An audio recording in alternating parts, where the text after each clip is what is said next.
கர்த்தருடைய பரிசுத்த நாமத்திற்கு மகிமை உண்டாவதாக. சங்கீதம் 14 ராகத்தலைவனுக்கு ஒப்புவிக்கப்பட்ட தாவீதின் சங்கீதம்.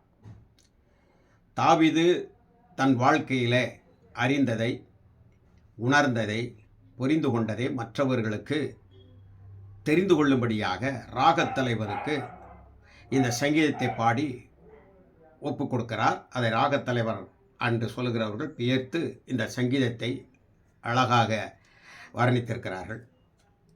தாவீது இங்கே சொல்லுகிறார் பாருங்கள், தேவன் இல்லை என்று மதிகெட்டவன் தன் இருதயத்தில் சொல்லிக் கொள்ளுகிறான். அவர்கள் தங்களை கெடுத்து அருவருப்பான கிரியைகளை செய்து வருகிறார்கள். நன்மை செய்கிறவன் ஒருவனும் இல்லை. தேவனை தேடுகிற உணர்வுள்ளவன் உண்டோ என்று பார்க்க கர்த்தர் பரலோகத்திலிருந்து மனுபுத்திரரை கண்ணோக்கினார். எல்லாரும் வழி விலகி ஏகமாக அவர்கள் தங்களை தாங்களே கெட்டுப்போனார்கள். நன்மை செய்கிறவன் ஒருவனும் இல்லவே இல்லை. அக்கிரமக்காரன் ஒருவருக்கும் அறிவில்லை என்ற அடிப்படையில் மிக அழகாக சொல்கிறார். 6ஆம் அதிகாரம் 6ஆம் வசனம், சிறுமைப்பட்டவனுக்கு கர்த்தர் அடைக்கலமாயிருந்து என்று அடைக்கலமாயிருக்கிறார் என்று சொல்லி நீங்கள் அவனுடைய ஆலோசனையை அலட்சியம் பண்ணினீர்கள். யாருடைய ஆலோசனை அலட்சியம் பண்ணினார்கள் என்பதை மனதில் வைத்துக் கொள்ளுங்கள். சீயோனிலிருந்து இஸ்ரவேலுக்கு ரட்சிப்பு வருவதாக கர்த்தர் தம்முடைய தனத்தின் சிறையிருப்பை திருப்பும்போது யாக்கோவுக்கு களிப்பும் இஸ்ரவேலர்களுக்கு மகிழ்ச்சியும் உண்டாகும். கிறிஸ்துவுக்குள் அன்பானவர்களே, நாம் பரிசுத்த இந்த வேத பகுதியை வாசிக்கிற பொழுது மதிகெட்டவன் யார் என்றால் பல வகைகளிலும் அவர்கள் காணப்படுகிறார்கள்.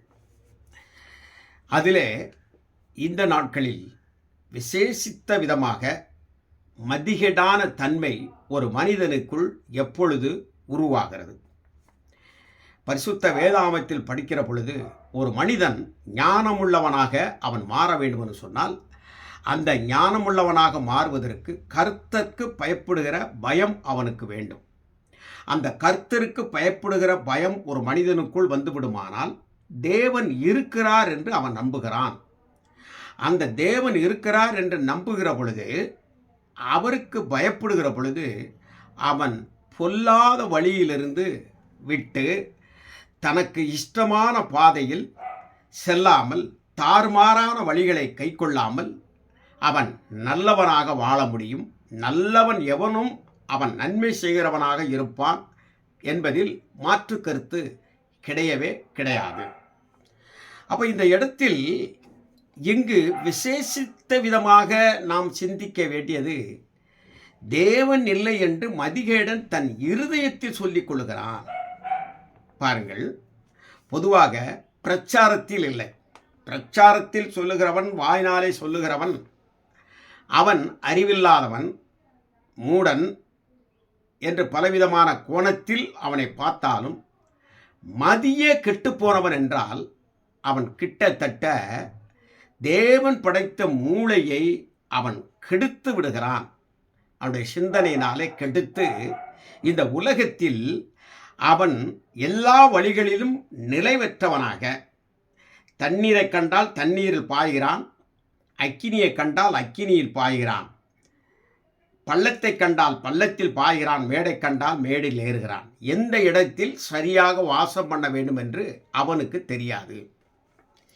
ஆகவே தேவன் இல்லை என்று மதிகெட்டவன் என்று சொல்லப்பட்டிருக்கிறது. மதிகேடன் என்பதை விட மதிகெட்டவன் என்று சொல்லி அங்கே குறிப்பிடப்படுகிறது. அப்போது இவனை குறித்து சில காரியங்களை சொல்லிவிட்டு அடுத்த விடயத்தில் சில தெளிவான விளக்கங்களை, இன்னும் யாரெல்லாம் மதிகேடர்களாக இந்த தேவன் பற்றிய விஷயத்திலே அவர்கள் எண்ணிக்கொள்ளுகிற காரியங்களிலும் கூட நாம் பார்த்து கொள்ளலாம். பாருங்கள், தேவனை ஒருவனும் ஒருமையாக முழுமையாக அறிந்து கொள்ள சூழ்நிலையில் இருந்தாலும் அறிந்த அளவிற்கு அவன் கீழ்ப்படிந்தால் முழுமையாக அவரை அறிகிற அறிவை பெற்றுக்கொள்ளலாம் என்று வேதத்தில் நாம் பார்க்க முடிகிறது.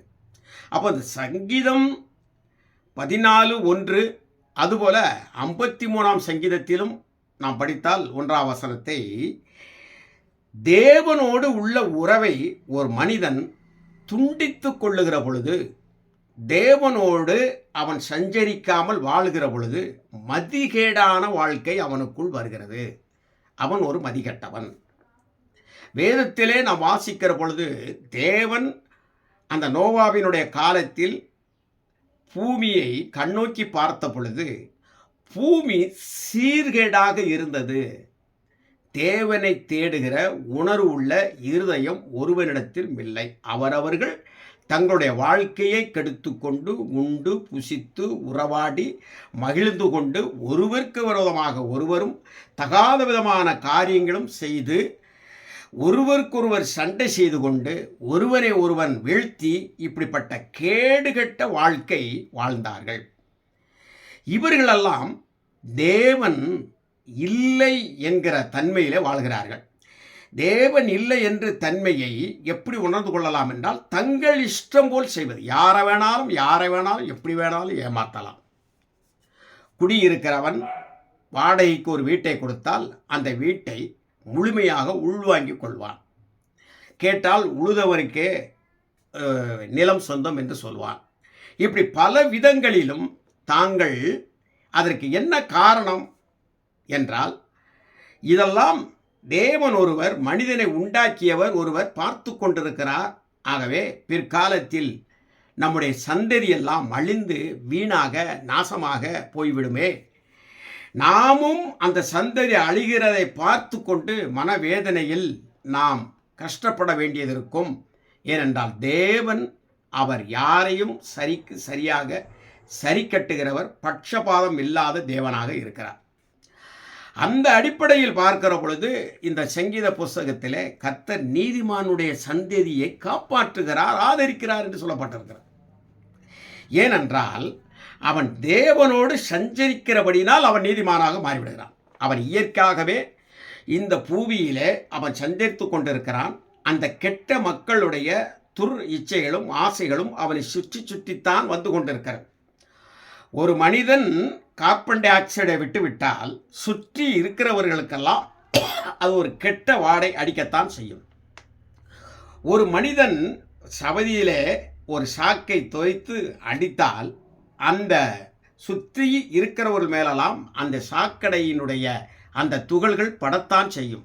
ஆனாலும் அதை அப்படியே ரசித்து அதிலே ருசித்து ஒரு பன்றியை போல் கிடக்கக்கூடாது. அதுதான் நோவாவினுடைய காலத்தில் இருந்தது. அதாவது இந்த காரியங்களெல்லாம் நடக்கின்ற பொழுது எப்படிப்பட்ட நிகழ்வுகள் நமக்கு நடக்கின்றன என்பதில் மிக ஜாக்கிரதையாக இல்லாமல் பன்றியைப் போல, ஆகா இதல்லவோ மனம், இதல்லவோ குணம், சொர்க்கம் எவ்வளவு சுந்தரமாக இருக்கிறது என்று பன்றி அதிலே கடந்து ஆகா ஆகா என்றும். இதில் எருவமாடை நான் பார்த்திருக்கேன். எங்கள் பகுதியில் நல்ல தண்ணியிலே பசுமாடுகளெல்லாம் மூழ்கி எந்தித்து வரும். எருவமாடோ ஒரு சாக்கடை போன்ற ஒரு குளம் இருந்துவிட்டால் ஆனந்தம் தாங்க முடியாமல் அப்படியே பார்த்தீர்கள் என்று சொன்னால் ஆனந்தத்தில் குதித்து